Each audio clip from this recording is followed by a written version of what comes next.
아직도 낯서시군요. 네. 네, 한희미 감독님부터. 네.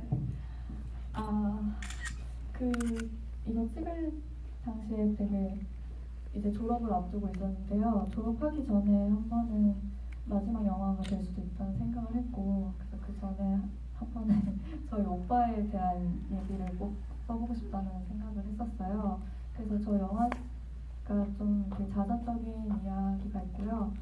그래서 저희 오빠와 저의 관계에서 이야기가 시작됐습니다. 네. 네, 유은정 감독님. 저 같은 경우도 약간 자전적인 이야기이긴 한데, 저는 이제 이런 실제 언니랑 이런 일이 있었던 건 아니지만은 뭐라고 해야 되나, 제가 이제 저도 서울에 제가 와서 살면서 약간 느꼈던 거, 제가 가지고 있는 약간 이렇게 모든 생각이랑 약간 충동 같은 걸 한번 표현해보고 싶어서 말을 드렸어요. 이렇게 두 분 다 이제 자전적인 이야기가 어느 정도 좀 포함된 그 이야기라고 말씀을 해주셨는데, 그런 자기의 이야기를 할 때 한편으로는 좀 용감한 부분도 있겠지만 한편으로는 굉장히 좀 부끄러운 부분도 있을 것 같은데요. 그런 거의 균형을 좀 어떻게 만들면서 이야기를 짜셨는지 좀 궁금하거든요. 먼저 한미 감독님부터 말씀해 주시겠어요? 네. 글쎄요, 이렇게 부끄럽다거나 사실 그런 거는 많이 그 당시에 생각을 못했고, 그리고 저게 어쨌거나 관계에서 시작된 거지 그런 에피소드 하나하나가 다 어떤 경험이나 이런 건 아니니까요. 좀 그냥 이 사건들을 나열해서 재밌게 하는 거에만 좀 집중을 해서 저에 대한 그런 오해나 네, 그런 부끄러움 같은 거는 사실 많이 못 느꼈습니다. 네, 유은정 감독님. 감사합니다. 저 같은 경우에는 너무 이렇게 잘 못했던 부분들이 생각나서 들었던 거가 있는 거고, 그거가 아니라 자전적인 이야기를 할 때 디테일이나 이런 감정 같은 것만 참고하고, 사실을 크게 사건 구조 같은 거는 최대한 전형적으로 말하면 그 어떤 틀 안에 사려고 최대한 공감을 하려고 하고 있을 때, 최대한 그냥 디테일들을 보통 가져오려고 하는 노력하는 거. 보다 보면요, 사실은 뭐 이것도 그냥 일반화적인 건데, 남성분들이 만든 이제 영화 보면 좀 사건이 좀 강하고, 또 이렇게 좀 이번 작품들 보면 심리적인 부분들이 굉장히 좀 두드러진다는 생각이 드는데요. 그런 좀 심리적인 부분 같은 경우는 이제 배우들하고 연기할 때 어떻게 좀 소통을 하는지 좀 궁금하거든요. 그 부분 좀 여쭤보겠습니다. 한현미 감독님부터 말씀해 주시죠. 네. 사실 대답을 생각하고 있어야 됐는데 배우라는 단어 듣고서 제가 다른 거. 네. 배우가 와 계셨네? 계시거든요. 그렇군요. 네, 그 오빠 혹시 어디 역할을 계시나요? 맡은 네. 강민기 배우인데. 네. 잠깐만 일어나주시고요. 네. 뭐 인사 말씀 한번 들어볼까요? 뒤에 마이크 그래서 저희가 있거든요. 연기 그런 거 직접 대답해 주실 수 있을 것 같아서. 네, 연기에 대해 감독님하고 좀 어떻게 소통하면서 하셨는지 그럼 좀 말씀해 주시겠어요? 예, 제가 이거를 찍을 때 당시만 해도 조금 어려가지고 못 모를 때 정말 찍으면서 많이 배웠던 기억이 있는데, 저희 감독님께서는 굉장히 감정적으로 이해할 수 있도록 많이 도와주셔서, 동생 역할 했던 그 어린 친구한테도 그게 뭐 그냥 겉으로만 이렇게 어떻게 행동하라 이렇게 안 하고 되게 그걸 이해를 시켜줘가지고 정말 좋았던 작업이 있던 것 같습니다. 어떠세요? 3년 뒤에 보니까 그때 못 느꼈던 어떤 부분들이 지금 느껴지시나요? 저는 우선 너무 부끄러워가지고 터덜을 못 보겠어서 저때 왜 저렇게 했지, 그런 게 많이 아쉬운 게 남아 있는 것 같아요. 네, 알겠습니다. 이따 혹시 뭐 관객분들도 배우분들에게 궁금한 거 있으면 질문하셔도 될 것 같고요. 혹시 한은정 감독님도 참여하셨던 배우님들이 여기 와 계신가요? 아니요, 저희는 모두 잘. 예, 그렇군요. 알겠습니다. 그럼 어떻게 좀 배우분들하고 이렇게 소통할 때 또 좀 구체적으로 뭐가 있었는지 좀 말씀해 주시겠어요? 네, 일단 그 어린 친구 혜주 역할 맡은 주인공과 가장 중점적으로 소통을 했는데, 그냥 깜짝 놀랐던 게 이 친구가 사실 되게 제가 많이 설명해야 될 거라고 처음에 되게 겁을 많이 먹었었는데 시나리오를 읽으면서 그냥 처음 읽었을 때부터 이거 난데 이러는 거예요. 그리고 너무 자기식대로 이거 그냥 툭툭 신나서 대사를 리딩을 해보는 걸 보고 그냥 되게 많이 믿었던 것 같아요. 이 친구가 무슨 이렇게 카메라 앞에 서는 거가 완전 처음이었거든요. 그냥 이렇게 연극 동아리에 있는 친구들 이렇게 물색하면서 돌아다니다가 어떻게 그렇게 좀 순수해 보이고 이렇게 여드름 있는 얼굴이 마음에 들어서 캐스팅을 하게 됐는데, 근데 그냥 자기가 확신해갖고 이렇게 카메라 같은 이런 연기 그런 기술 같은 거는 부족하더라도 되게 당당해 보이더라고요. 막 그냥 남들이 보기에 못해 보이는 연기여도 자기 자신은 되게 확신해갖고 당당하게 하는 게 너무 멋있고 믿음직스러워서 사실 그렇게 많이 막 소통을 하려고 그렇게 제가 뭐 가르친다거나 그렇게 애쓴 건 없고요. 네, 믿은 게 다인 것 같습니다. 네, 한은정 감독님도 같은 질문 드려볼게요.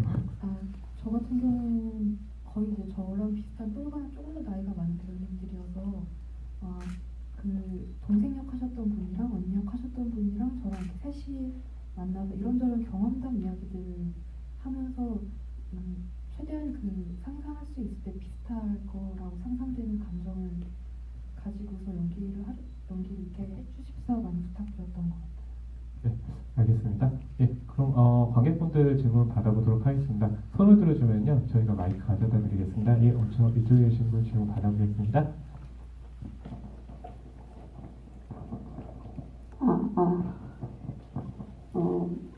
내용 질문 아니고 마침내 나를 산다 감독님께 아까 배우분들 얘기하셨는데 얘기가 안 나와서 좀 궁금해서 질문 드리는데 유혜영 배우가 같은 학교가 아니잖아요. 근데 어떻게 한양대학교 졸업 작품에 연이 닿아서 함께 작품을 하게 됐는지 그 부분이 좀 궁금합니다. 살짝 복잡할 수도 있는데요. 그 류혜영 배우가 이 영화 직전에 촬영한 게 건대에서 찍은 졸업여행이라는 영화였어요. 거기 이제 박주희 배우랑 둘이서 이렇게 주연인 영화였는데 그 영화 촬영 감독님이 이 영화 촬영을 해주셨어요. 그래서 이제 그 졸업여행이라는 영화도 먼저 보고 이렇게 여러 번 볼 수 있었고 거기서 너무 좋은 느낌을 많이 받아서 연락을 해서 이렇게 캐스팅을 하게 됐습니다. 아마 박주희님께서는 아마 마녀에 나오셨던 그 배우님 네. 이신 거죠? 예, 알겠습니다. 예, 또 질문 받아보도록 하겠습니다. 손 들어주시면 마이크 가져드리도록 하겠습니다. 영화 재밌게 잘 봤고요. 마침내 날이 샌다 같은 경우는 요것만이 아니라 오늘 본 영화 4편 중에서 실업 빼고는 다 여러 번 봤던 영화이긴 한데요. 볼 때마다 좀 새롭다라는 느낌이 들고요. 특히 좋은 점은 처음 이 영화 볼 때 사실 유혜영 씨라든가 그런 지금은 유명하신 분들을 그 당시 처음 볼 때는 전혀 기억에 담지 못할 정도로 그런데 지금 보니까 매우 좋다는 느낌도 들고요. 도훈 감독님한테 드리고 싶은 질문은 아무래도 여성분이라서 그런지 모르겠지만 이 내용하고 제목하고 그 매칭하는데 좀 다른 영화들보다는 좀 더 의미가 있지 않나 싶습니다. 특히 이 감독님께서 제목 선정하는 매우 좀 고민하셨을 것 같고요. 그래서 나름대로 제목 선정하시는 데 대해서 과정이라서 고민이 이런 것 좀 있으면 듣고 싶습니다. 먼저 윤정 감독님부터 말씀해 주시죠. 네. 저 같은 경우는 근데 이제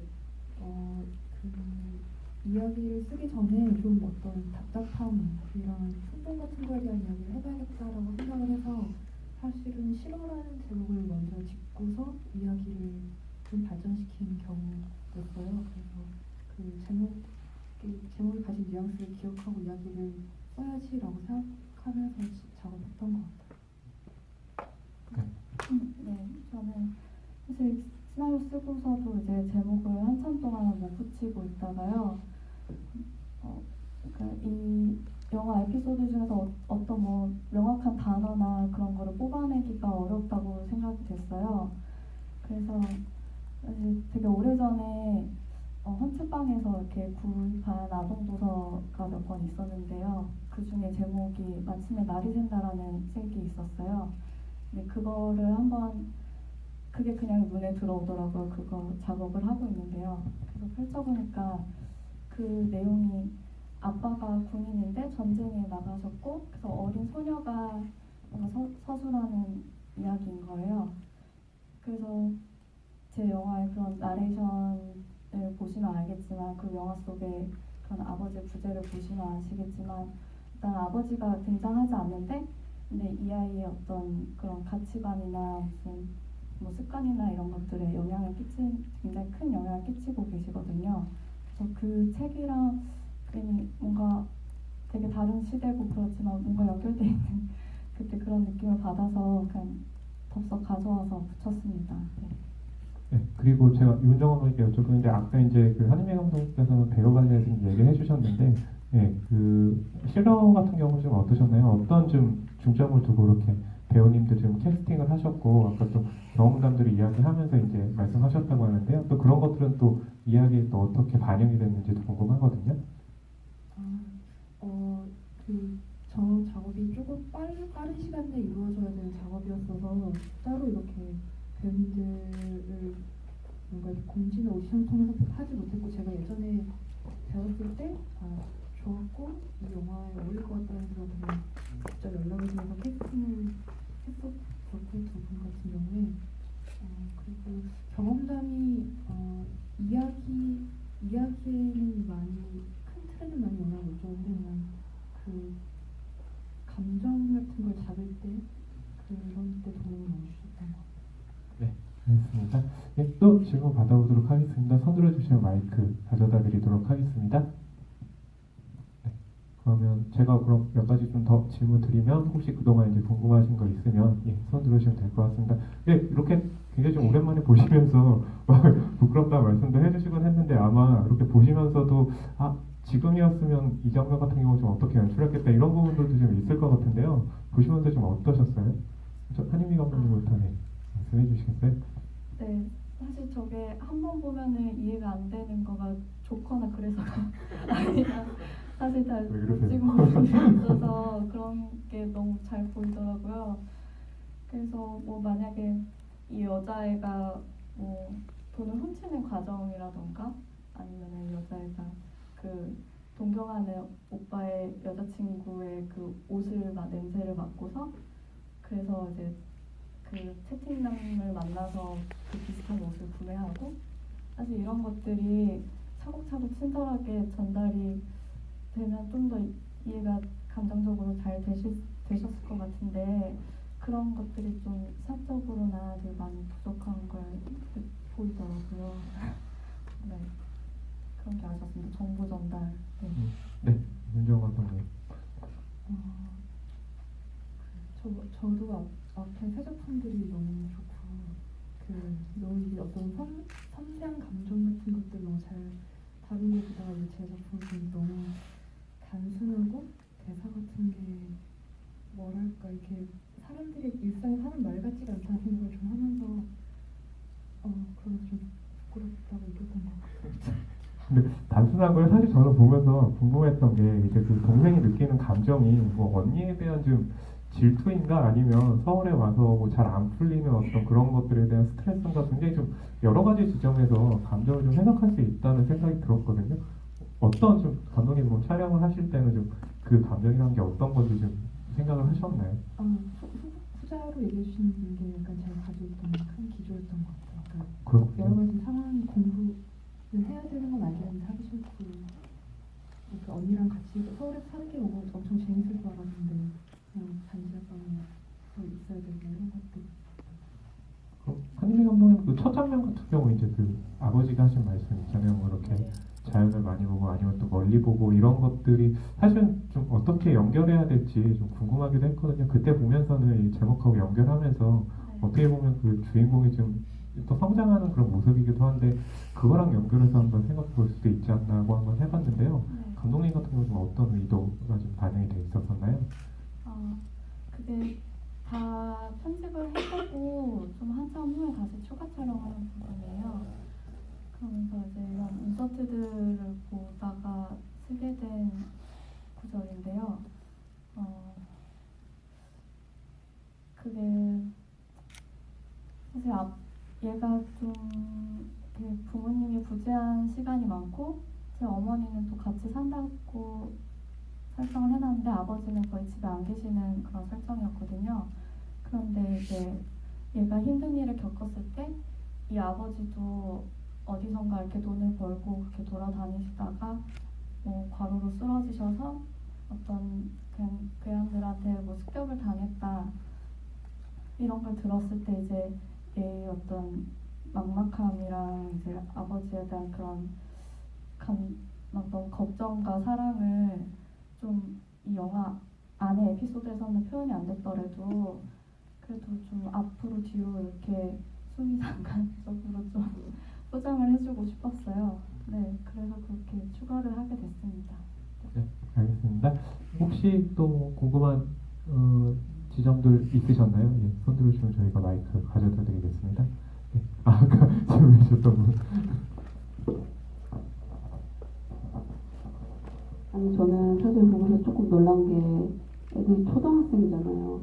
근데 초등학생들이 하는 말이 너무 그막 뭐지 막 푸에스 뭐 그런 것들 있잖아요. PSD. 네, 그러니까요. 그걸 2013년 건데 애들이 진짜 그런가 막 그런 좀 의구심이 들고 뭔가 어떤 부분에서 그런 걸 느끼셨는지 아니면은 그냥 상상을 하셔서 하신 건지 좀 네, 궁금합니다. 네, 저런 대사를 아무것도 모른다는 식으로 내뱉지만 사실 속으로는 되게 겁내는 그런 나이가 13살, 14살쯤 사춘기가 시작하는 때쯤이라고 생각을 했어요. 그래서 제 기억에는 제 기억을 밀어보면은 그 당시에 이제 친구들이 가장 성에 대해서 궁금해하기 시작하고 그런 단어들을 말하는 거를 굉장히 자랑스러워하던 그런 기억이 있거든요. 그런데 이제 이 캐스팅한 친구를 보니까 뭐제 앞에서 그런 말을 내뱉는 건 아니지만 굉장히 자립심이 강한 거예요. 그래서 이거를 하겠다고 결정한 것도 본인이 결정하고 부모님께 통보를 한 식이고, 그리고 이제 친구가 하남에 있는 학교에 다녔는데 이제 서울까지 뭐 한두 시간씩 걸려서 혼자서 왔다 갔다 하는 거를 전혀 어려워하지 않는 거예요. 그래서 제가 그때도 나도 그랬고 지금 내가 어른이 돼서 애들이 어리지 않을까 생각은 했지만 근데 그 친구도 사실 되게 생각이 많고 궁금한 거 되게 많고 용기 있는 그런 나이대더라고요. 네, 그렇습니다. 네.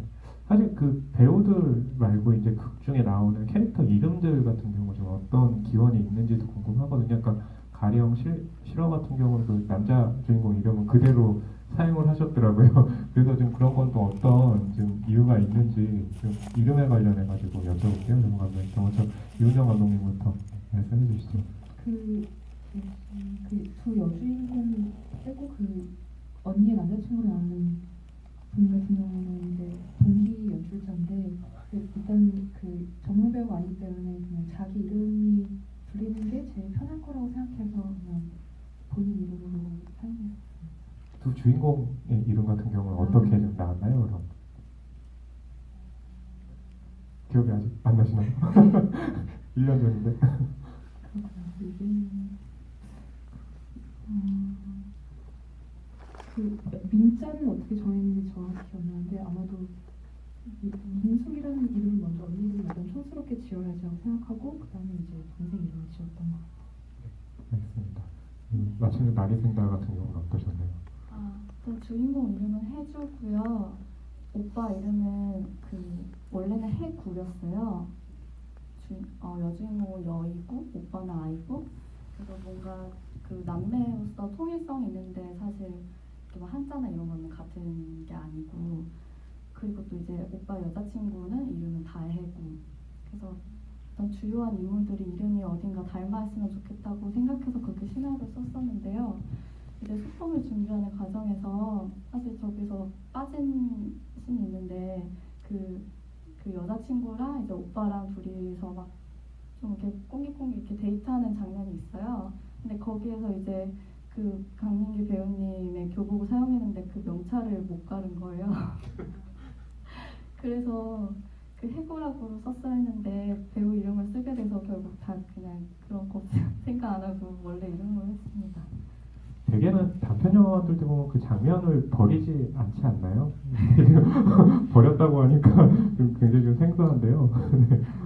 어떻게 그런 일이 발생을 했나요? 네, 일단 제가 그 오빠랑 여자친구가 이렇게 막 연애하고 그러는 거를 제가 어릴 때 기억에 너무 동경을 많이 했었어서 그런 장면을 굉장히 넣고 싶었는데 사실 이 이야기는 좀 그래도 어린 여자 주인공을 중심으로 이렇게 진행이 돼야 되는 영화여서 그 씬이 약간은 이제 좀 산만하게 하는 그런 게 있더라고요.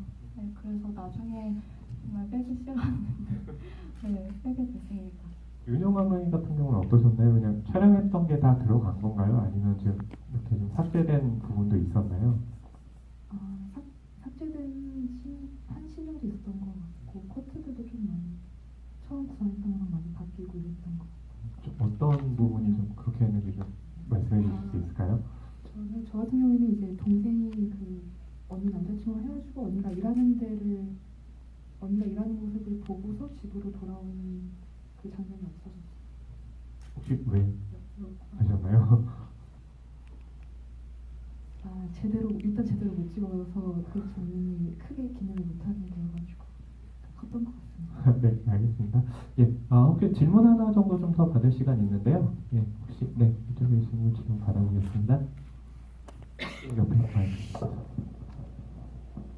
예, 말씀하시면 됩니다. 그 여자 주인공 그 동생으로 나온 그 친구가 이쪽 감독님 한임이 네네네.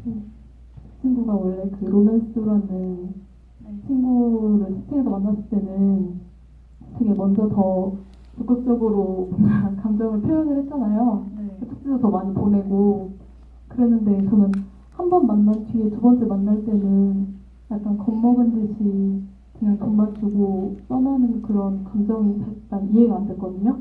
첫 번째 만남 때 뭔가 강압적으로 뭔가를 하려고 했거나 그랬다면 이해가 됐을 텐데 별 탈 없이 잘 헤어졌는데 그런 일이 일어난 게 일단 이해가 안 돼서 그 부분을 설명해 주셨으면 좋겠어요. 네. 그게 어떤 명확한 인가로는 사실 이렇게 스토리텔링이 확실하게는 안 되어 있는데요.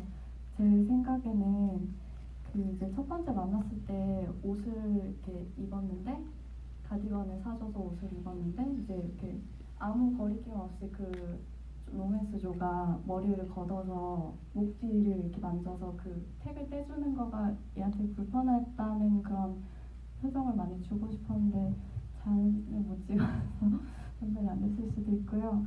그러고 나서 이제 오빠 여자친구가 사실 좀 궁금하고 그 정도였는데 이제 둘이 잠자리 하고 난 뒤에 콘돔이 나오고 그런 것에 대해서 좀 어떤 불편한 것들이 아직 내가 그런 것까지는 몰라도 되는 거 아닌가 그런 심정으로 네, 거절을 한 것 같습니다. 네. 그러면은 마지막으로요. 두 분 감독님 뭐 앞으로의 계획이라고 할까요? 예, 좀 그 여쭤보면서 이 시간 맞춰보도록 하겠습니다. 먼저 윤정 감독님부터 말씀해 주시겠어요? 그러게요. 아마 저는 얼마 한 6주 전에 단편 영화 하나를 만들어서 이제 배급을 하려고 하고 있고요. 아마도 거의 모든 단편 영화 감독님들이 그렇듯이 시나리오를 쓰고 있고 이제 다음 작품에 좀 긴 걸 찍어보려고 아마 준비하고 있겠죠. 저도 그렇게 있는 것 같습니다. 네, 알겠습니다. 네, 한임이 감독님. 네, 이가 너무 네, 알겠습니다. 그럼 두 분 감독님께 큰 박수 부탁드리겠습니다. 네.